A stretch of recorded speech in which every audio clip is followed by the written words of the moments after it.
Welcome to the Sleeping Times channel. Tonight we bring you a story that will transport you directly to the golden halls of imperial China, where every meal was a symphony of flavors, colors, and meanings that transcended simple nourishment. Imagine a world where every grain of rice carried the weight of millennia-old tradition, where every movement of chopsticks followed an ancestral choreography, and where sitting at the emperor's table meant participating in a sacred ritual that connected the earth to the heavens. And what if I told you that in ancient China, an imperial banquet was not just a meal, but a living representation of cosmic order, where each dish symbolized elements of nature, each color represented a virtue, and each gesture expressed respect for ancestors? Discover how our ancestors transformed the act of eating into a refined art that involved philosophy, astronomy, medicine, and spirituality, creating a sensory experience that our modern culture has forever lost. If you enjoy stories that move, surprise, and make you think about how we live today, don't forget to subscribe to the channel, leave a like, and activate the notification bell so you never miss anything. Let me know in the comments where you're watching from and what time it is there. And tell me, have you ever participated in a meal that was truly a complete cultural experience? And remember, throughout the week, we bring new adventures and incredible eras waiting to inspire you. Are you ready to embark on this journey through the imperial palaces where every flavor tells a story and every aroma carries the wisdom of millennia? So, make yourself comfortable, turn off the lights if you want a more immersive experience, and prepare to discover how a banquet in ancient China was truly a celebration of life, nature, and eternity.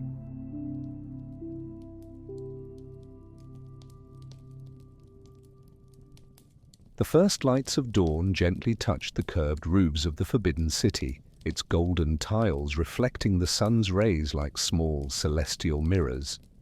The morning air carried the delicate aroma of jasmine blooming in the imperial gardens, mingled with the sandalwood incense that perpetually burned in the ancestral temples. It was the day of the Grand Autumn Banquet, a tradition dating back to the Tang dynasty, when emperors celebrated the harvest and honored the spirits of nature through an unprecedented gastronomic feast. In the vast corridors of the palace, hundreds of servants moved in silence, their footsteps muffled by the silks that lined the polished marble floor.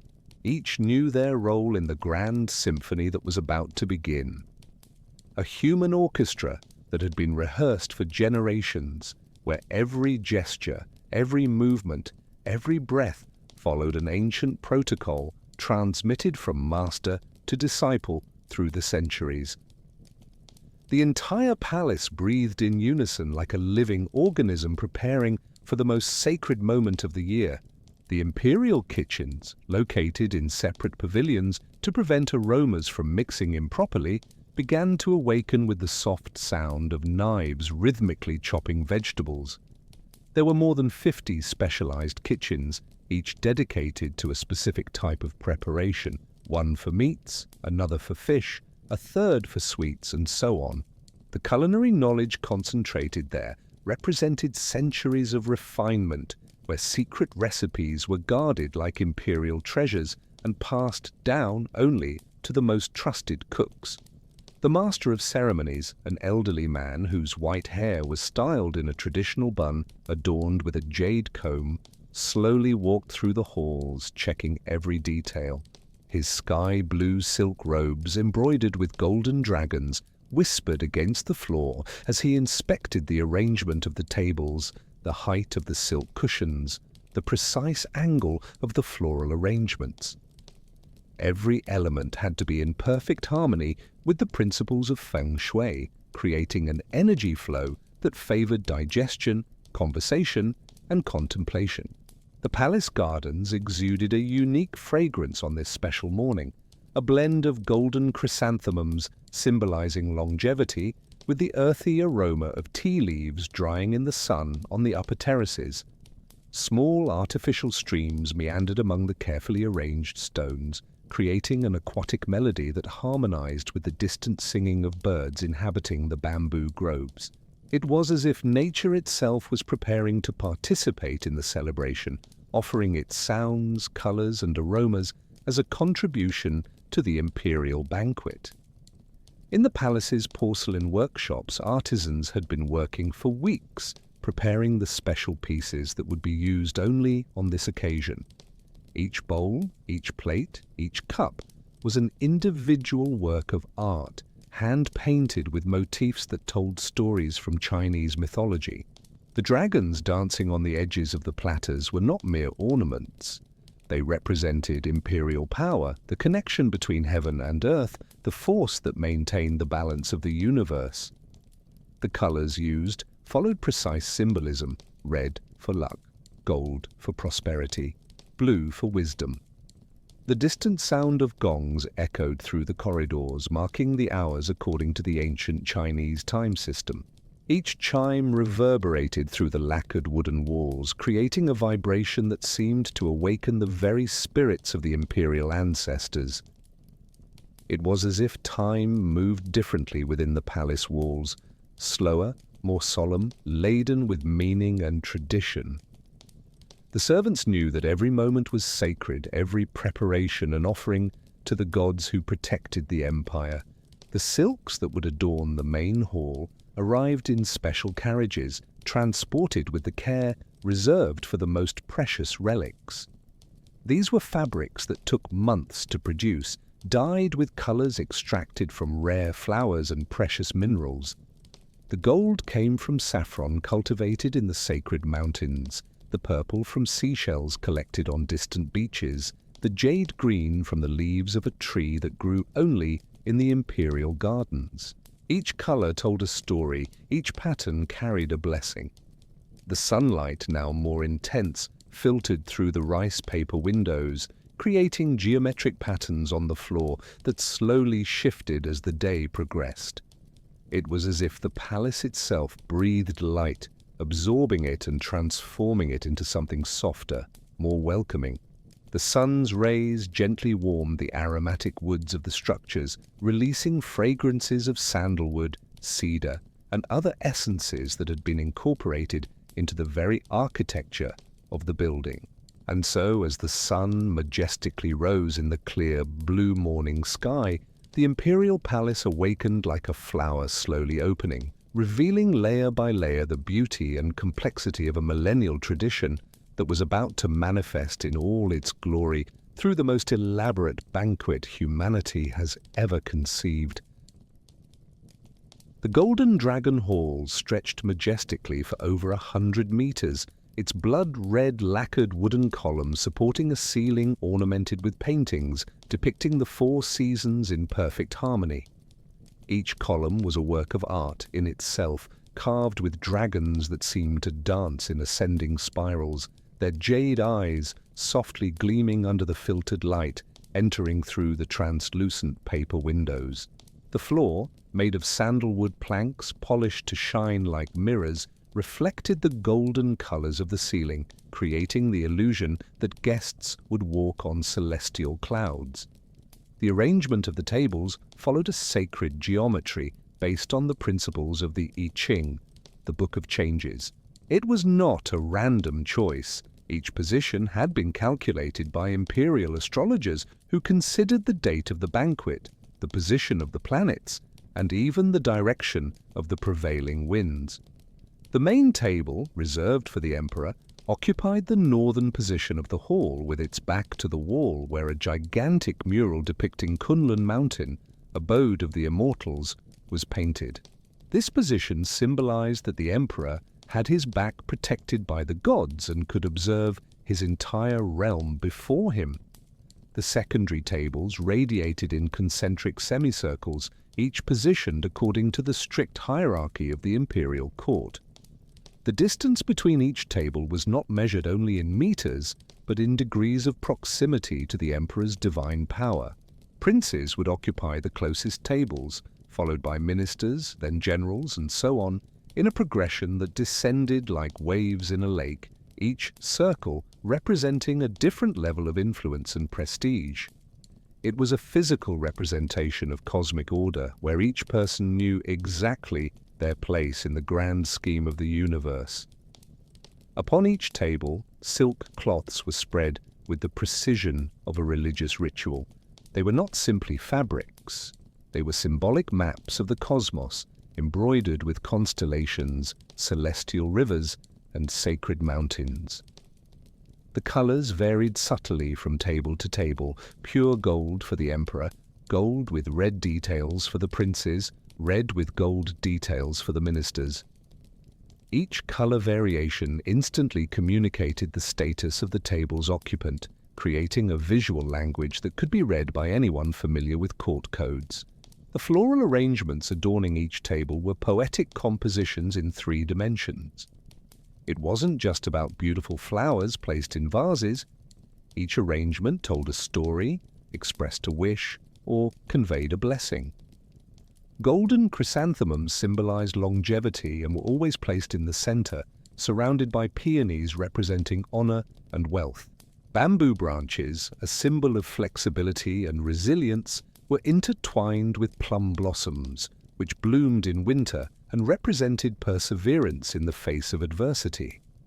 The fragrance emanating from these arrangements was subtle but penetrating, creating an atmosphere that calmed the mind and prepared the spirit for the transcendental experience to come. The cushions where guests would sit were textile works of art that took months to craft. Each was hand-embroidered with silk and gold threads, creating patterns that told stories from Chinese mythology. Dragons danced with phoenixes, representing the balance between the masculine and feminine forces of the universe. Stylized clouds floated among sacred mountains, symbolizing the connection between the earthly world and the celestial. The cushions were filled with wild goose feathers collected during the annual migration, ensuring comfort that allowed guests to remain seated for hours without discomfort. The tableware was arranged according to an ancient choreography that transformed each setting into a small altar. The chopsticks, carved from ivory and decorated with pearl inlays, were positioned parallel to the edge of the table, pointing to magnetic north. The small sauce bowls were arranged in a semicircle, each intended for a specific type of seasoning: aged soy sauce, rice vinegar perfumed with flowers, cold-pressed sesame oil. Even the position of the teacups followed precise rules, slightly tilted to the right so that the first sip would catch the sunlight entering through the eastern windows. Bronze incense burners, shaped like dragons with open mouths, were strategically placed between the tables, releasing an aromatic smoke that rose in hypnotic spirals. The incense used was a secret blend of sandalwood, aloes, and other precious resins, creating a fragrance that not only perfumed the environment but also had medicinal properties, aiding digestion and promoting a state of mental tranquility. The smoke danced in the air like invisible spirits, carrying the prayers and wishes of those present to the heavens. Paper lanterns painted with pastoral scenes and poems, calligraphed by renowned masters, hung from the ceiling at carefully calculated heights.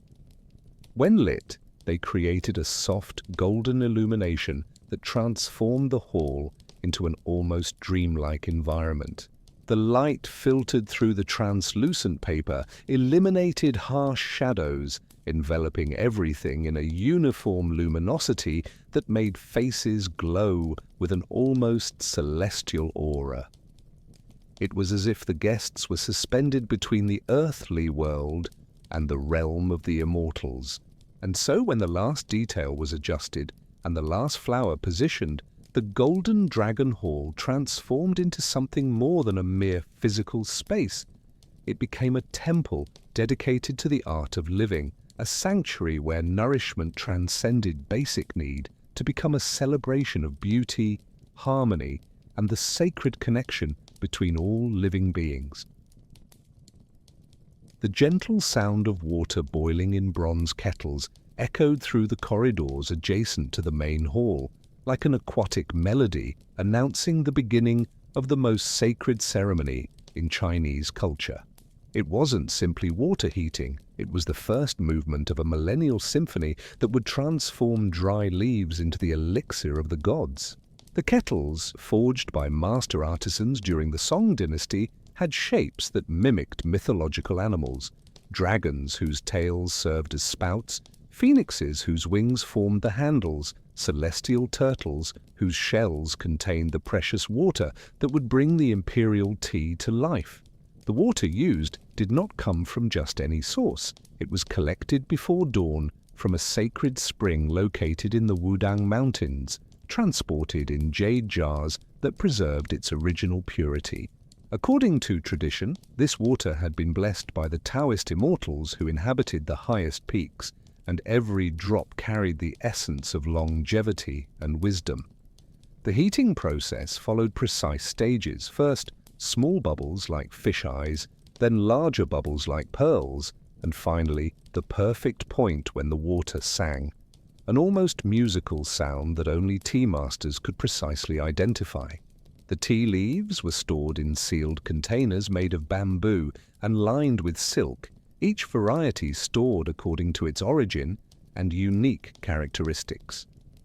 Longjing tea, with its flat leaves resembling small jade swords, came from the fields near Westlake, where the morning mist created perfect growing conditions. Pu'er, aged for decades in underground cellars, developed earthy flavors that evoked the depth of the mountains where it grew. Jasmine tea, where each leaf was individually perfumed with fresh flowers throughout entire nights, carried the fragrance of celestial gardens. The tea master, a man whose age was impossible to determine due to the serenity radiating from his face, approached the main table with movements that seemed like a slow-motion dance. His white linen robes, simple yet impeccably clean, contrasted with the opulence of the hall, reminding everyone that true wealth resided in simplicity and purity of intentions. His fingers, long and delicate like those of a pianist, had spent decades perfecting every gesture, every movement, every breath necessary to transform the act of preparing tea into a living meditation. The first tea to be served was always the welcome tea, a special blend created exclusively for imperial banquets.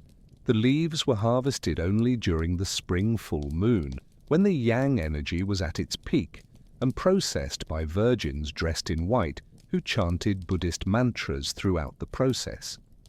The result was a pale golden tea with an aroma reminiscent of peach blossoms mixed with wild honey. Each sip was like drinking the very essence of spring, awakening the senses and preparing the palate for the delights to come. The serving ceremony followed a choreography that had been codified during the Tang dynasty and refined through the centuries. The tea master first warmed the teapots with hot water, then emptied them in a fluid motion that created small clouds of aromatic steam. The leaves were then placed into the teapots with a silver spoon, each portion measured not by weight, but by intuition developed through decades of practice.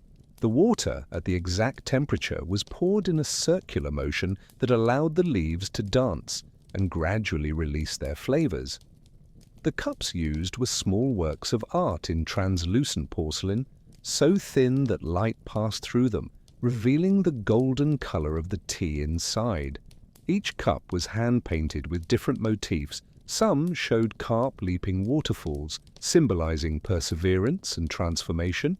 Others displayed cranes flying among clouds, representing longevity and transcendence. The act of holding one of these cups was like holding a piece of heaven, a tangible connection to the beauty and perfection that Chinese artisans sought in all their creations. The aroma rising from the cups created an almost hypnotic atmosphere in the hall. It was more than a simple perfume, it was an olfactory language that communicated directly with the soul, evoking ancestral memories of blooming gardens, mist-covered mountains, and temples where monks meditated in absolute silence. Each inhalation was a small spiritual journey, transporting those present to a state of heightened awareness where worldly concerns dissolved like sugar in hot water. The first sip was always taken in absolute silence, a moment of collective communion where all present, regardless of their hierarchical position, shared the same transcendental experience. The tea touched the tongue like a liquid caress, revealing layers of flavor that unfolded slowly. First, the subtle sweetness, then the slight astringency, finally a floral aftertaste that lingered in the mouth for long minutes. It was as if each sip told a complete story with a beginning, development, and an ending that left the palate eager for the next chapter. And so, through this seemingly simple yet profoundly significant ceremony, the imperial banquet began not with food, but with a spiritual experience that connected all present to the purest essence of Chinese culture, the pursuit of perfect harmony between man, nature, and the cosmos, expressed through the ancient art of transforming leaves and water into liquid poetry. From the imperial kitchens, an olfactory symphony began to emerge, spreading through the palace corridors like invisible waves of pure sensory seduction. These were not merely food smells. They were carefully orchestrated aromatic compositions where each fragrance had its moment of prominence before harmoniously blending with the others. The air carried notes of fresh ginger being grated, releasing its spicy, invigorating essence that awakened the senses like the first rays of morning sun. Mixed with this, the sweet and complex aroma of soy sauce aged for decades in oak barrels created a deep and comforting base. The scent of Peking duck, slowly roasting in clay ovens fueled by cherry wood, began to dominate the environment with its incomparable richness. The duck's skin, repeatedly brushed with a secret mixture of honey, soy sauce, rice wine, and 5 spices, developed a golden crust that released vapors that made the mouth water involuntarily. It was an aroma that told the story of hours of meticulous preparation, where each brushstroke of sauce was applied with the precision of a painter creating a masterpiece. The smell gradually intensified, creating an almost unbearable anticipation in the palace corridors. In the bronze pots where swallows nest soup, one of the most precious dishes of imperial cuisine, was cooking, a delicate steam rose carrying the essence of sea and sky. The nests, collected in remote caves by climbers who risked their lives, were cleaned grain by grain and cooked in chicken broth enriched with centuries-old ginseng. The resulting aroma was ethereal, almost celestial, reminiscent of sea breeze mixed with wildflowers. It was a perfume that evoked purity and rarity, worthy only of the most refined palates of the empire. The rhythmic sound of knives chopping vegetables created a soft percussion that harmonized with the developing aromas. Fresh scallions released their green and lively fragrance with each cut, while garlic, peeled and finely chopped, contributed its pungent notes that softened when they met the heat of the warmed pans. Shiitake mushrooms, rehydrated in warm water, perfumed with rice wine, exuded an earthy and deep aroma that evoked the humid forests where they grew naturally, creating a direct connection with wild nature. The spices, kept in ceramic jars sealed with beeswax, were opened one by one as needed, each opening releasing concentrated bursts of perfume that instantly transformed the kitchen's atmosphere. Star anise, with its perfect 8-pointed star shape, released a sweet and licorice-like aroma, reminiscent of wild licorice. Cinnamon sticks, imported from Ceylon in caravans that traveled for months, contributed their warm and comforting fragrance. Cloves, small dried flowers that looked like tiny aromatic nails, added spicy notes that awakened all senses simultaneously. The steam rising from the pots where dumplings were cooking created aromatic clouds that moved through the air like benevolent spirits. Each dumpling was a small pouch of translucent dough that contained culinary treasures: fresh shrimp mixed with water chestnut for crunch, pork seasoned with ginger and scallions, vegetables sautéed in sesame oil.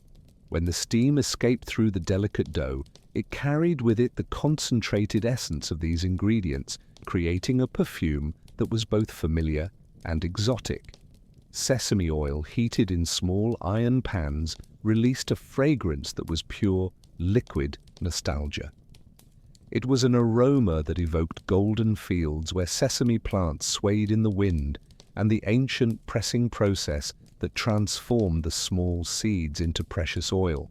When a few drops of this oil touched the hot pans, they created small aromatic clouds that spread quickly, adding a note of toasted nuts that perfectly complemented the other developing aromas.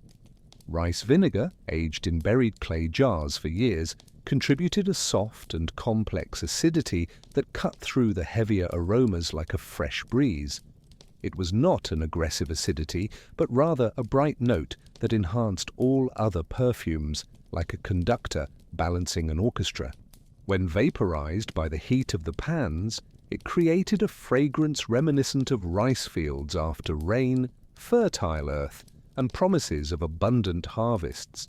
Fresh herbs, harvested before dawn when they were still covered in dew, released their purest essences when touched by the heat of the preparations. Fresh cilantro added citrus and herbaceous notes, while mint contributed its mentholated freshness that cleansed the olfactory palate. Thai basil, with its purple leaves and anise-like aroma, created aromatic bridges between dishes, connecting flavors that would otherwise remain isolated. And so, as the hours passed and preparations intensified, the entire palace transformed into a grand aroma diffuser where every corridor, every room, every garden was perfumed by this olfactory symphony that prepared not only the appetite, but the entire soul of the guests for the transcendental experience awaiting them in the Golden Dragon Hall. The distant sound of approaching carriages echoed through the palace's marble courtyards, their iron-reinforced wooden wheels creating a rhythmic cadence that harmoniously blended with the gentle tinkling of wind chimes hanging from the eaves of the curved roofs. Each carriage was a mobile work of art, decorated with red and gold lacquers that gleamed under the afternoon sun, pulled by horses whose manes had been braided with silk ribbons, and small bells that chimed melodiously with each step. It was as if a celestial procession was descending from the heavens to participate in the earthly banquet, bringing with it all the pomp and circumstance the occasion deserved.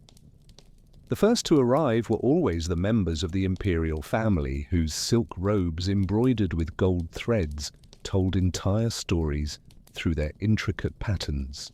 Princes wore tunics where 5 clawed dragons, the exclusive symbol of royalty, danced among stylized clouds, while princesses displayed gowns where golden phoenixes flew over gardens of blooming peonies. Each garment had taken months to craft, with specialized embroiderers working under natural light to ensure every stitch was perfect. The rustle of silks as they moved created an almost musical soundtrack accompanying each majestic step. Ministers and high court officials arrived next, their attire carefully reflecting their position in the imperial hierarchy through a code of colors and symbols that had been established centuries ago.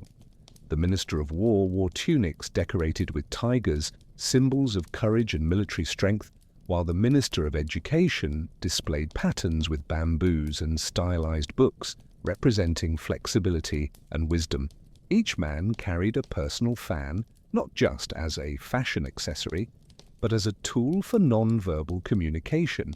The way the fan was held, opened, or closed conveyed subtle messages about mood, intentions, and even political opinions.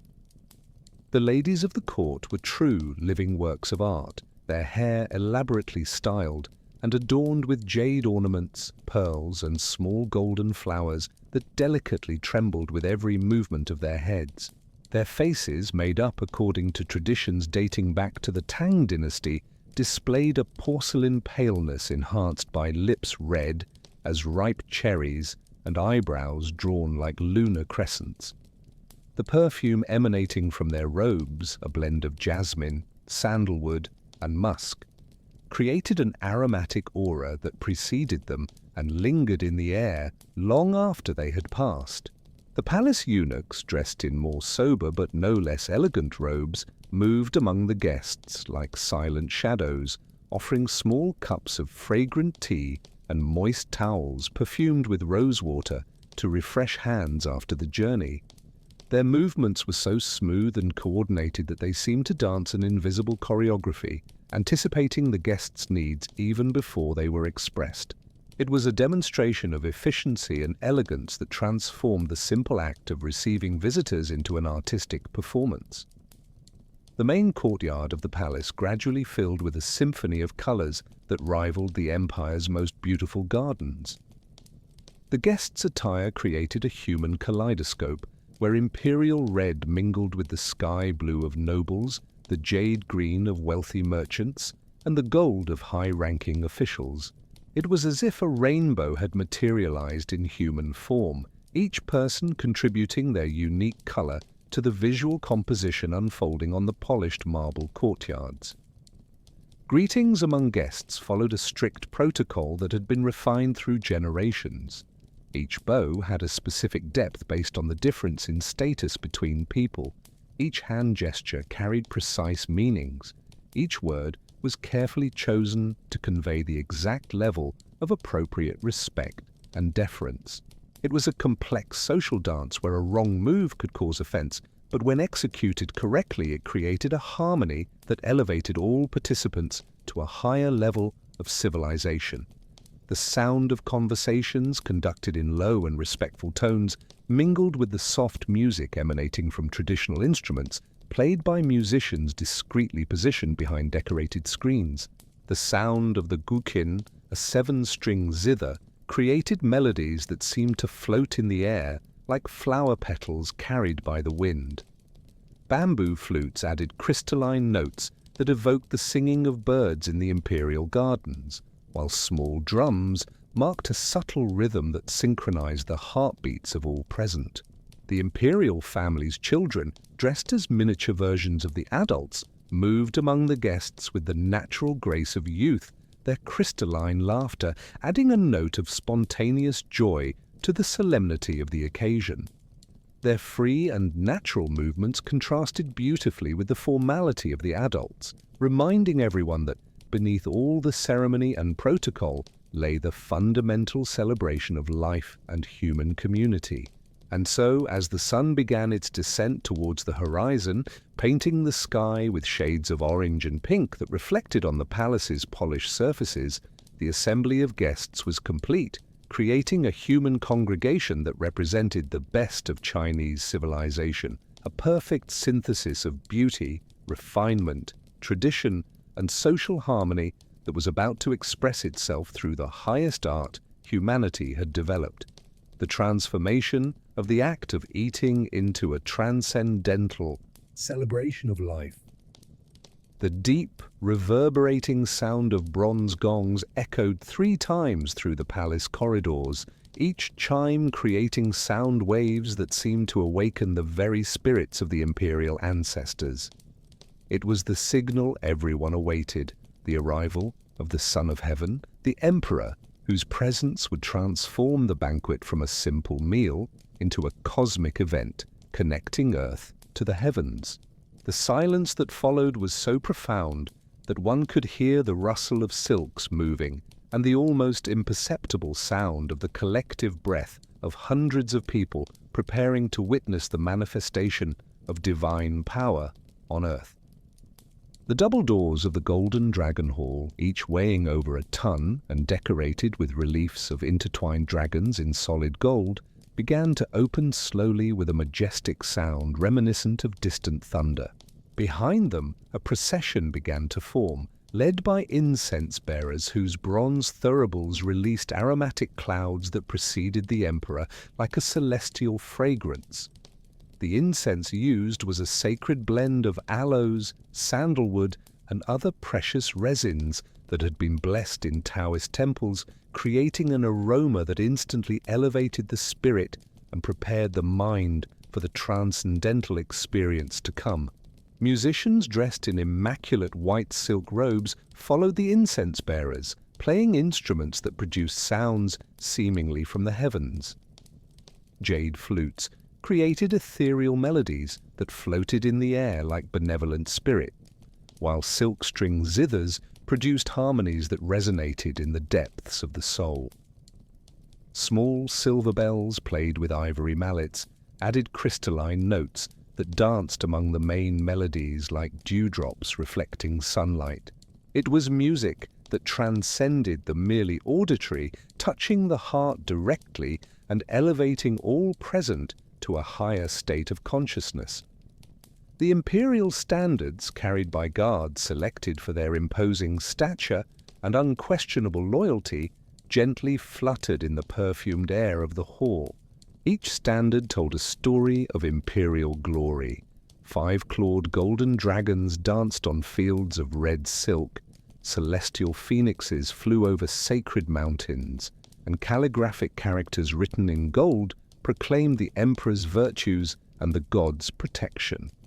The vibrant colors created a visual spectacle that rivaled the most beautiful sunsets, transforming the hall into a kaleidoscope of symbolic meanings and pure beauty.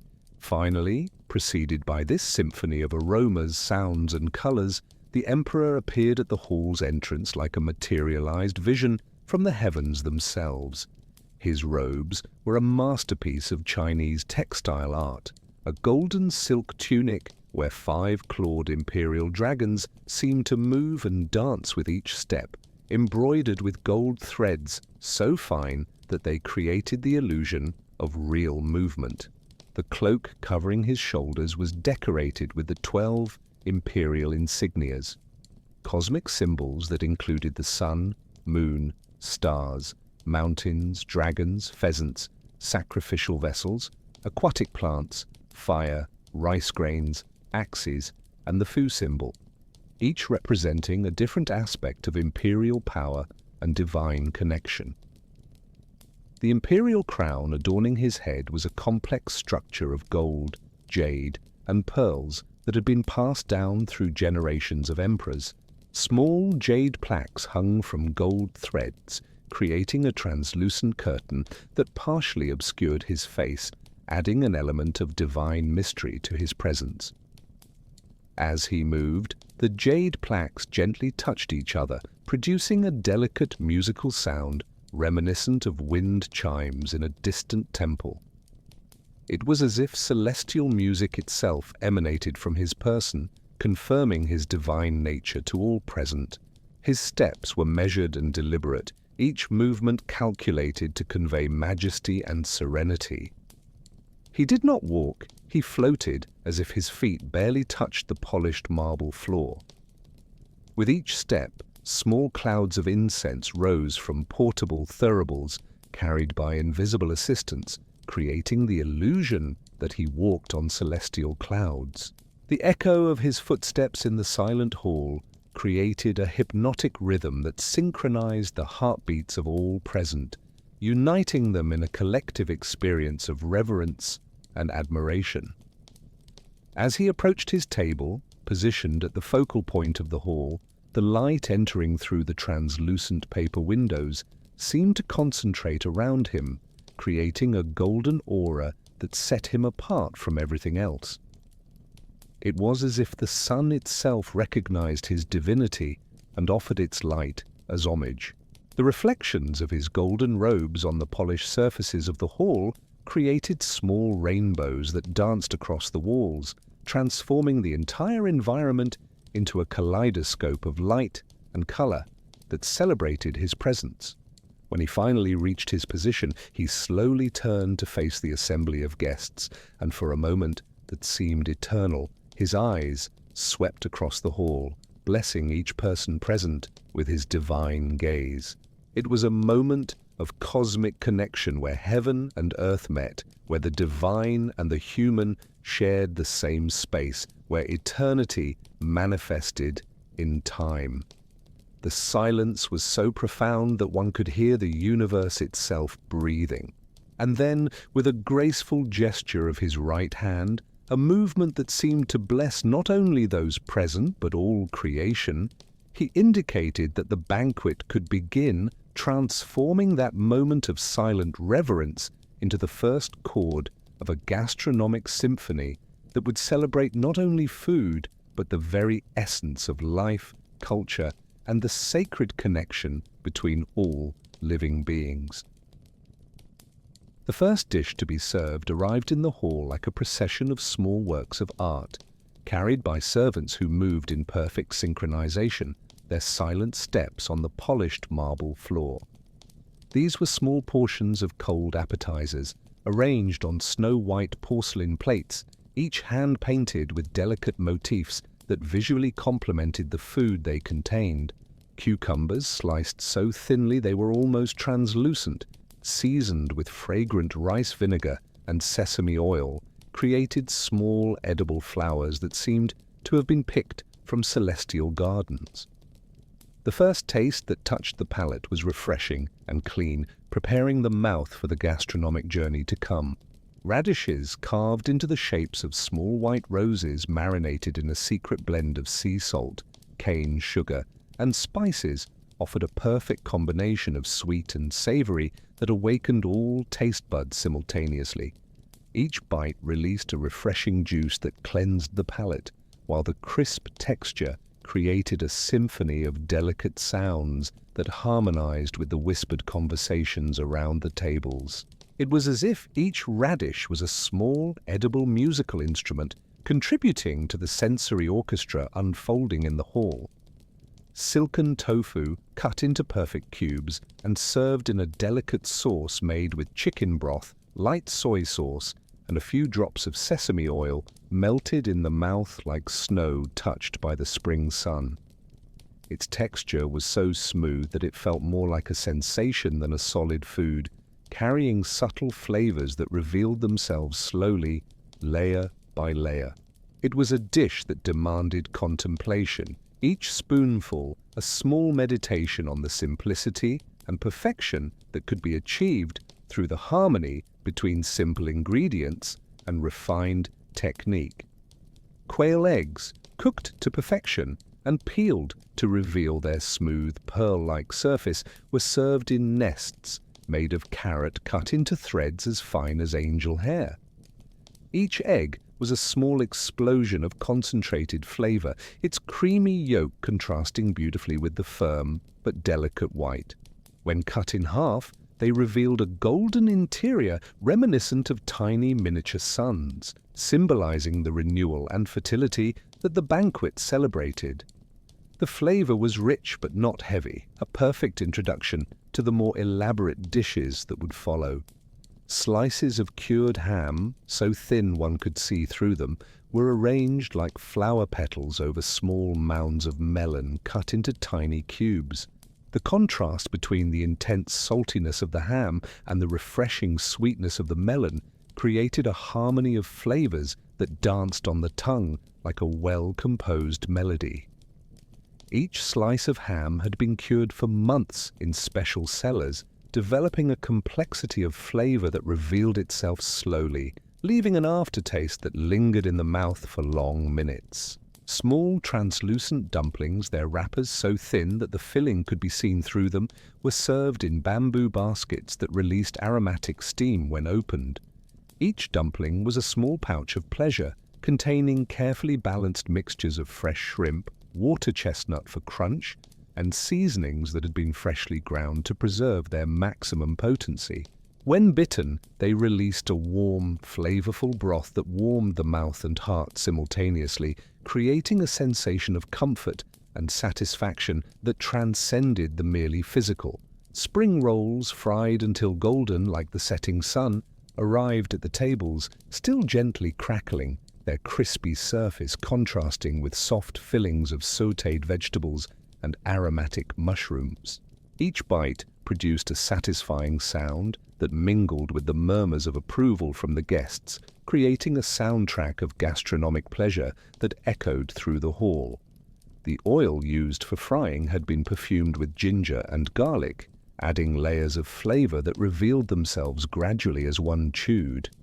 Small portions of seaweed prepared with rice vinegar and sesame oil offered a taste that directly evoked the ocean, bringing the essence of the deep sea to the earthly palace. Its unique texture, both slippery and slightly crunchy, created a sensory experience that was completely different from any other food served. It was as if each mouthful transported the diners to distant shores where waves kissed seaweed-covered rocks, connecting them with the vastness of the natural world. Shiitake mushrooms, grilled until they developed a caramelized surface that concentrated their earthy flavors, were served with a delicate sauce that enhanced without masking their natural taste. Each mushroom was like a small explosion of umami, that fifth taste that the Chinese had identified centuries before the rest of the world. The flavor was deep and satisfying, evoking humid forests and rich earth, connecting the diners with the generosity of nature that provided these hidden treasures. Small cups of clear soup, served between appetizers to cleanse the palate, contained a broth as transparent as crystal that had been cooked for hours until it reached almost supernatural purity of flavor.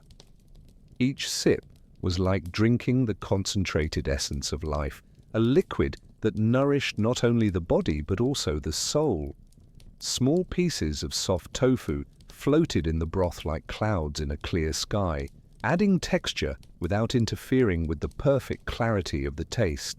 And so, as the first dishes were savored in contemplative silence, the hall filled with an atmosphere of gastronomic reverence, where every flavor was a revelation, every texture a discovery, and every combination of ingredients a lesson in the art of transforming simple foods into transcendental experiences that elevated the act of eating to a form of active meditation and a celebration of the abundance that nature offered to those who knew how to honor it properly. The gentle sound of dishes being placed on the tables created a delicate percussion that spread through the hall like ripples on a calm lake, announcing the arrival of the main courses that would transform the banquet from a refined meal into a truly transcendental experience. The first to arrive was the legendary Peking duck, presented on a blue and white porcelain platter that seemed to have been painted by the gods themselves. The duck's skin gleamed like polished bronze, its perfectly caramelized surface reflecting the golden light of the lanterns, like an edible mirror that captured and concentrated all the visual beauty of the hall. The master chef, dressed in immaculate white tunics and a tall hat, symbolizing his elevated position in the culinary hierarchy, approached the imperial table with movements that were both reverent and confident. In his hands, a knife so sharp it seemed to cut the very air, forged specifically for this sacred moment of presentation. With gestures reminiscent of a ritual dance, he began to slice the duck in fluid, precise movements, each cut revealing layers of succulent meat that released aromatic vapors rising like offerings to the heavens. The crispy skin separated from the meat with an almost musical sound, creating perfect slices that were artistically arranged on the platter like petals of a golden flower. Accompanying the duck, small pancakes as thin as tissue paper were served in heated bamboo baskets, their soft and flexible surface perfect for wrapping the meat slices. Each pancake had been prepared with a millennial technique that took years to master, where the dough was stretched until it was so thin one could read through it, then quickly cooked in special pans that created the perfect texture, soft enough to fold without breaking, yet with enough structure to hold the generous fillings. The aroma emanating from the baskets was comforting and homely, contrasting beautifully with the sophistication of the other elements of the dish. Hoisin sauce, thick and gleaming like precious lacquer, was served in small jade bowls that enhanced its deep, reddish-brown color. This sauce, prepared according to a secret recipe guarded for generations, combined fermented soy, cane sugar, rice vinegar, garlic, and spices in a harmony of flavors that was at once sweet, salty, spicy, and umami.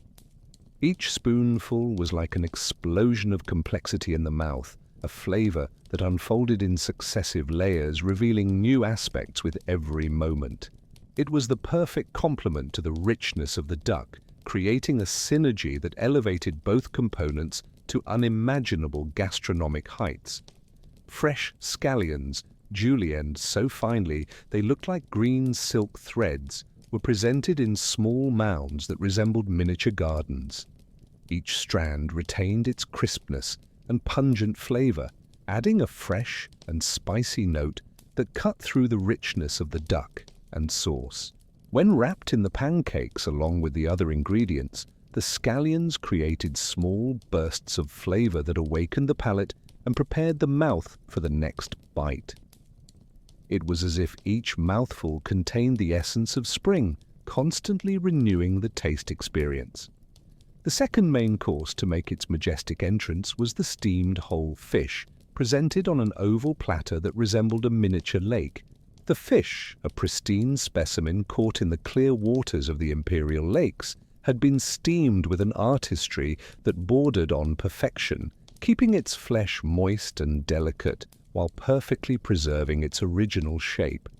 Its silvery skin gleamed like wet silk, artistically decorated with ginger slices cut like small flowers and scallions scattered like aquatic plants.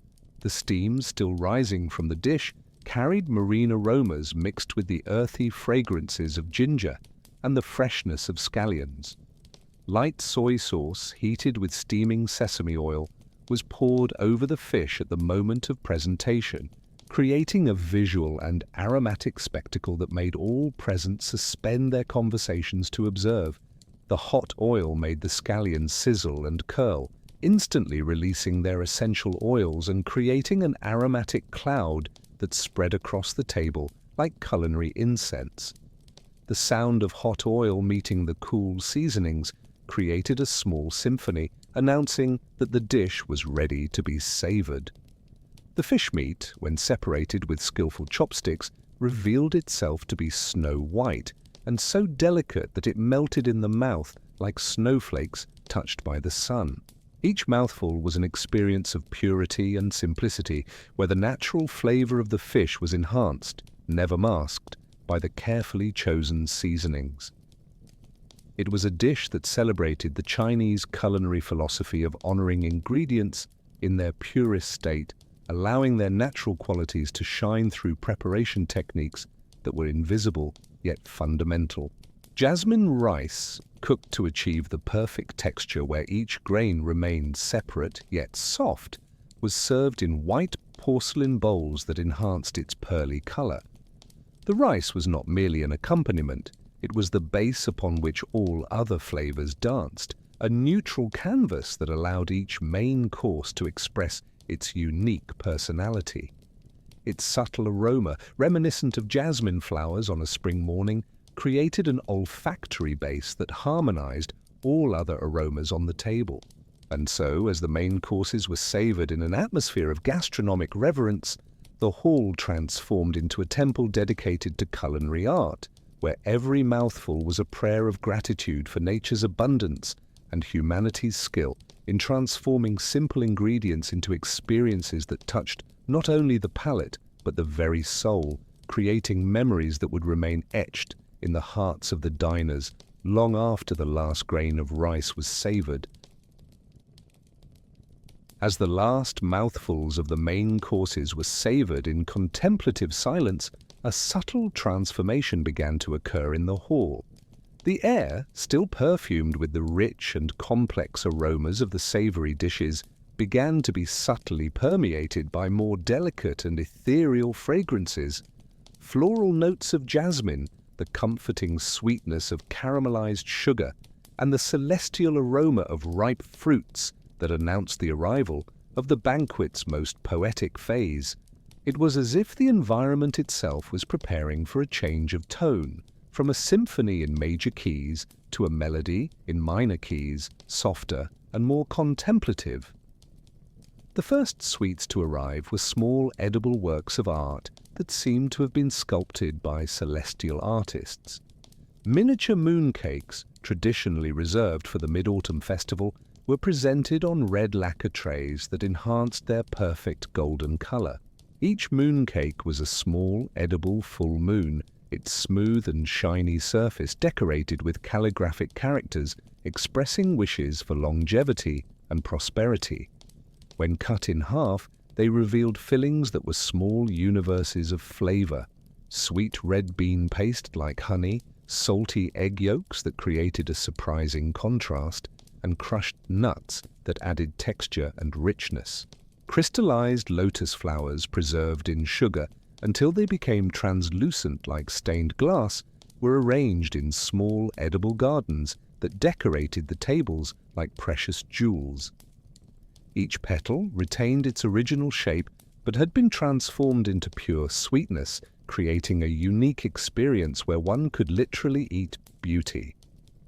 The flavor was delicate and floral, evoking summer mornings when lotus flowers opened in the imperial lakes, their petals reflecting the golden light of dawn. It was as if each bite transported the diners to celestial gardens, where beauty and flavor merged in perfect harmony. Agar jelly, perfumed with rose water, was served in small molds that created perfect geometric shapes, transparent as crystal, but colored with soft shades of pink and gold. The texture was unique, firmer than Western gelatin, yet delicate enough to melt in the mouth, releasing bursts of floral flavor. Each cube was like a small, edible stained glass window, capturing and refracting the light from the lanterns into tiny rainbows that danced on the table surfaces. The rose flavor was subtle but persistent, leaving an aftertaste reminiscent of blooming gardens and promises of spring. Candied fruits, prepared through a process that took weeks to complete, were presented as small edible jewels that shimmered like amber under the golden light of the hall. Miniature peaches, preserved whole with their original shapes intact, retained all the sweetness of fresh fruit, but concentrated and intensified by the crystallization process. When bitten, they released concentrated juices that exploded in the mouth like small fireworks of flavor, each drop carrying the essence of summer and the promise of abundant harvests. Green tea ice cream, prepared with the highest quality leaves and served in small, chilled porcelain bowls, offered a refreshing contrast to the sweetness of the other desserts. Its pale jade green color was like a small visual spring, while its flavor combined the subtle bitterness of tea with the rich creaminess of ice cream. Each spoonful was like a chilled meditation, cleansing the palate and preparing it for the next flavors. The temperature contrast created a unique sensation in the mouth, where the intense cold enhanced the subtle flavors of the tea in a way that would be impossible at room temperature. Small pastries filled with black sesame paste were served still warm, their crispy outer shell contrasting with the creamy, rich filling that flowed like sweet lava when bitten. The flavor of black sesame was deep and complex, with notes reminiscent of toasted nuts and chocolate, but with a unique personality that was purely Chinese. Each pastry was like a small surprise, its simple appearance hiding the richness and complexity of the filling that was only revealed when tasted. Jasmine tea, served in cups even smaller than those used during the initial ceremony, accompanied the sweets as a liquid counterpoint that cleansed the palate between each dessert. The tea had been prepared with jasmine flowers picked at dawn when their perfume was most intense, creating an infusion that was both floral and refreshing. Each sip was like drinking the essence of spring, transporting the diners to gardens where jasmine flowers perfumed the night air with their celestial fragrance. Small sugar sculptures, molded into the shape of mythological animals and painted with natural dyes extracted from flowers and fruits, decorated the tables like small works of art that were almost too beautiful to be eaten. Tiny dragons seemed to dance among delicate phoenixes, while celestial turtles carried small worlds of sugar on their backs. When finally tasted, they revealed flavors that corresponded to their colors: pink for strawberry, gold for honey, green for matcha tea. It was as if each sculpture was a small universe of flavor waiting to be discovered.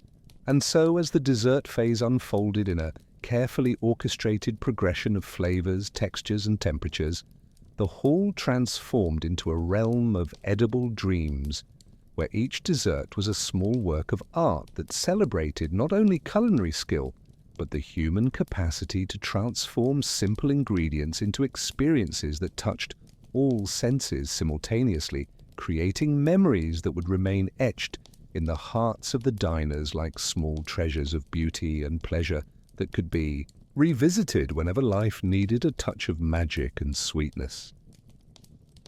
The last lights of day filtered through the translucent paper windows of the hall, creating a golden atmosphere that transformed every surface into a soft mirror, reflecting light like liquid honey. The banquet had lasted for hours, but time seemed to have moved differently within the palace walls. Slower, more contemplative, as if every moment had been savored not just by the palates, but by the very souls of those present.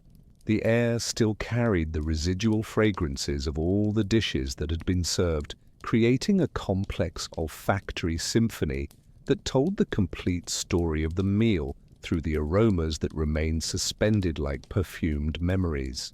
The guests, now in a state of satisfaction that transcended the merely physical, moved with a graceful languor that reflected not only the satiety of their bodies, but the nourishment of their spirits through the shared experience of beauty, tradition, and human communion. Their conversations had become softer, more philosophical, as if the meal had opened channels of communication that usually remained closed.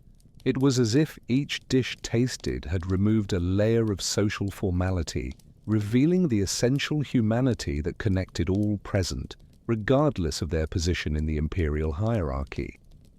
The emperor, still seated in his place of honor, observed his guests with a gaze that combined paternal satisfaction with a profound wisdom that came from understanding the true purpose of such celebrations. It was not merely about demonstrating wealth or power, it was about creating moments of perfect harmony where all arts combined to elevate the human experience to its highest level. His golden robes, now gently creased by the time spent at the table, seemed more human, more accessible, as if the shared meal had temporarily dissolved the distance between the divine and the mortal. Silent servants began to circulate among the tables, not to serve more food, but to offer small towels perfumed with rosewater to cleanse hands and small cups of digestive tea prepared with herbs that would aid digestion and promote a lasting sense of well-being. Their movements were even softer than during the meal service, as if they understood that this was a sacred moment of transition where guests needed time and space to process not only the food they had consumed, but the entire cultural and spiritual experience they had lived. The paper lanterns, now lit against the growing darkness outside, created an intimate illumination that transformed the grand hall into a more welcoming and contemplative space. The golden light danced softly on the polished surfaces, creating shadows that moved like benevolent spirits among the tables. It was as if the hall itself was breathing, gently expanding and contracting with the collective rhythm of its occupants' satisfied hearts. The contrast between the outer darkness and the inner golden light created a sense of sanctuary, a sacred space separated from the common world where culinary and human miracles could occur. Soft music, even more delicate than that which had accompanied the meal, began to float through the air like a sonic breeze, carrying melodies that seemed to come directly from dreams. String instruments played with fingers that barely touched the strings created ethereal harmonies that mingled with the soft sound of conversations and the occasional clinking of porcelain being gently moved. It was a soundtrack for digestion, not only physical but emotional and spiritual, helping those present to integrate the entire experience into their memories in a way that would remain vivid throughout their lives. The scent of incense, now more subtle but still present, mingled with the residual aromas of the food and the natural perfume of the flowers that decorated the hall, creating a unique fragrance that would forever be associated with this specific moment in time. It was an aroma that could not be replicated or recreated. It was the scent of temporary perfection, of momentary harmony, of beauty that exists only when all elements align in an ideal configuration. Each breath was like inhaling the very essence of refined civilization. Some guests began to slowly rise from their cushions, not out of a hurry to leave, but from a natural desire to move and allow their bodies to process the abundance they had received. Their movements were graceful and deliberate, as if each gesture was part of a slow, contemplative dance. Small groups formed naturally, people who had shared not just a meal, but a transformative experience that created bonds transcending the social and political differences that normally separated them. The tables, now covered with the elegant vestiges of the meal, empty but still beautiful plates, cups that retained the residual aroma of tea, chopsticks arranged in patterns that told the story of how they had been used, seemed like altars where a sacred ceremony had taken place. There was no rush to clean or remove anything. It was as if everyone instinctively understood that this moment needed to be honored, that the transition back to the common world should be gradual and respectful. And so, as night deepened and stars began to appear through the open windows, the Golden Dragon Hall slowly transformed from a place of banquet into a space of contemplation and gratitude, where each person present carried within themselves not only the physical nourishment of the extraordinary meal, but the spiritual nourishment of having participated in a moment of human perfection that demonstrated what was possible when art, tradition, community, and reverence for beauty combined in absolute harmony, creating an experience that elevated all participants and reminded them that life, when lived with intention and gratitude, could be truly transcendental. As the last lights of the banquet gently faded into the golden memory of the night, a profound truth emerged from the perfumed shadows of the Golden Dragon Hall. What had transpired there completely transcended our modern understanding of what dining means. It was a living demonstration of how our ancestors understood that nourishing the body was inseparable from nurturing the soul, educating the senses, and strengthening the bonds that connect all human beings in an invisible tapestry of shared experience.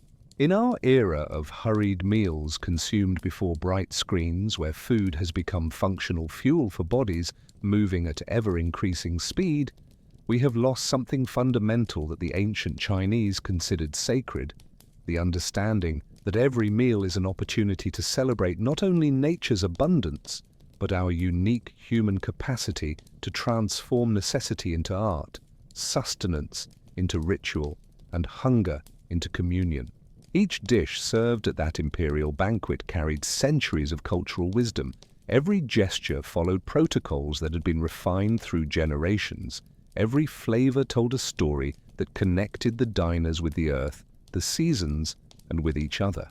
What is most striking when contemplating this lost tradition is how perfectly it integrated all aspects of the human experience.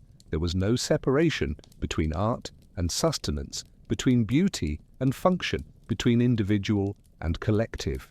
The arrangement of the tables followed cosmological principles. The colors of the dishes reflected philosophies about universal harmony.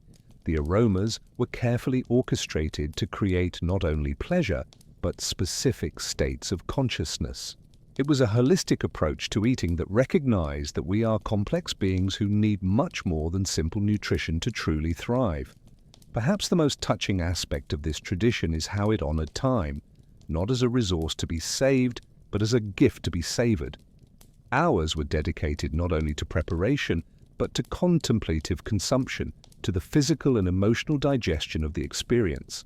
There was a deep understanding that haste and reverence are mutually exclusive, that true satisfaction can only emerge when we allow our senses to fully process every moment, every taste, every aroma, every texture. In our contemporary world, where efficiency has become a supreme virtue and speed is often confused with progress, we can learn much from this ancestral approach that viewed every meal as an opportunity to practice mindfulness, gratitude, and human connection. We do not need to recreate the complexity of an imperial banquet, but we can incorporate its fundamental principles: mindful attention to what we are consuming, gratitude for the ingredients and the hands that prepared them, and the recognition that sharing food is one of the oldest and most powerful ways to create and strengthen human bonds. The true lesson of this imperial banquet lies not in its opulence or complexity, but in its demonstration that when we treat eating as a sacred art, when we honor ingredients, respect traditions, create beauty in our presentation, and share our meals with intention and gratitude, we transform a basic biological act into an experience that nourishes not only our bodies, but our souls, our relationships, and our connection with the natural world that sustains us. May we carry with us into our modern tables and fast-paced lives a little of the wisdom of those ancient masters who understood that every meal is an opportunity to celebrate life, honor tradition, and create moments of beauty and connection that remain etched in our memories long after the last taste fades from our palates, reminding us that we are beings capable of transforming necessity into art and hunger into a celebration of the very essence of life.